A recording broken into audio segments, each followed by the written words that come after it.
السلام علیکم، میں ہوں ڈاکٹر فہیم۔ آج ہم بات کریں گے ایمینوریا پہ۔ ایمینوریا عورتوں کی اس مرض کو کہا جاتا ہے جس میں عورتوں کو حیض آنا بند ہو جاتا ہے۔ اب اس کی دو وجوہات ہیں، اس کو دو حصوں میں ہم تقسیم کریں گے، ایک پیتھالوجیکل ایمینوریا اور ایک فزیالوجیکل ایمینوریا۔ پیتھالوجیکل ایمینوریا میں جو حیض بند ہونے کی وجہ ہے اس کے اندر مختلف وجوہات ہیں۔ اس کے اندر پیچوٹری گلینڈ کے ہارمونز کا زیادہ یا کم ہو جانا، اس کی وجہ کوئی ٹینشن مریضہ کی ہو جانا، اس کی خون کی کمی وجہ ہو جانا، یا ڈیورنگ مینسز وہ عورت نہا لے تو اس کے جو حیض ہیں وہ بند ہو جاتے ہیں۔ اور اس کے علاوہ اگر کوئی لمبی بیماری ہے تو اس کی وجہ سے بھی اس کے جو ہے وہ معاملہ حیض والا بند ہو جاتا ہے۔ یا اس کے ساتھ ایک اور چیز ہے، اگر مریضہ کسی لمبی بیماری کی وجہ سے خون کی کمی کا شکار ہو گئی ہے تو ان کچھ وجوہات کی وجہ سے عورت کے جو حیض ہے وہ بند ہو جاتا ہے، اس کو پھر میڈیسن کے ذریعے سے ٹھیک کیا جاتا ہے۔ اب دوسرا جو ہے پیتھالوجیکل ایمینوریا فزیالوجیکل ایمینوریا، اس کے اندر ایک اس کا ایج فیکٹر، اس عورت اگر وہ 45 سال یا سے زیادہ کی ہو گئی ہے تو اس کو خون حیض آنا بند ہو جاتا ہے، یا جو عورت حاملہ ہو جاتی ہے حمل کے دوران اس کو حیض آنا بند ہو جائے گا، یا اس کو دودھ پلانے کی جو اس کی عمر ہے بچوں کی اس میں بھی اس کا حیض آنا بند ہو جائے گا۔ ان 3-4 چیزوں کو ہم فزیالوجیکل ایمینوریا میں شامل کریں گے۔ اب ہم بات کرتے ہیں اس کی سمٹم کیا ہیں۔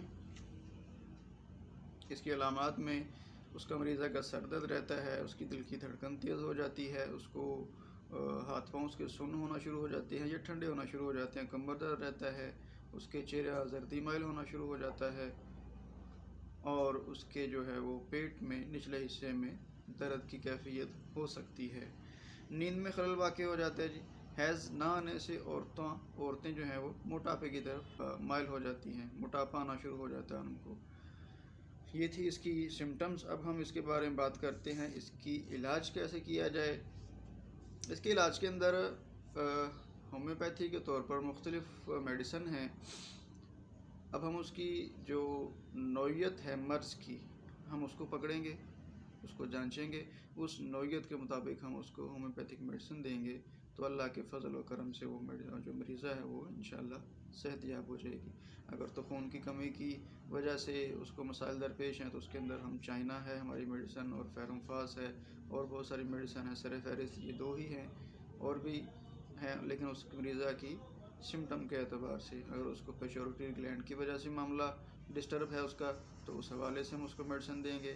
اگر اس کا اپنا ڈیورنگ مینسز اس نے نہا لیا، وہ ٹھنڈی ہو گئی، وہ سرد گرم جسے کہتے ہیں کہ سرد گرم ہو گیا جی مریض، اس کے اندر ہمارے پاس گوسیپیم میڈیسن ہے، یہ بڑی ہی گرم دوا ہے، اس کے اندر اس کے استعمال سے مینسز جاری ہو جاتے ہیں۔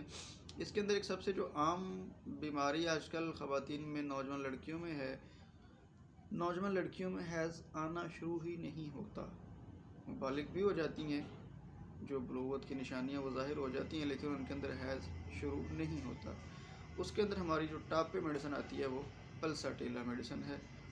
اب اس کی مقدار اور استعمال کا طریقہ یہ کیسے لیا جائے، یہ ہر مریضہ کی سمٹم اور اس کی فزیالوجیکل پیتھالوجیکل چینجنگ پہ ڈیپینڈ کرتا ہے کہ ڈاکٹر اس کو کیسے دیتا ہے۔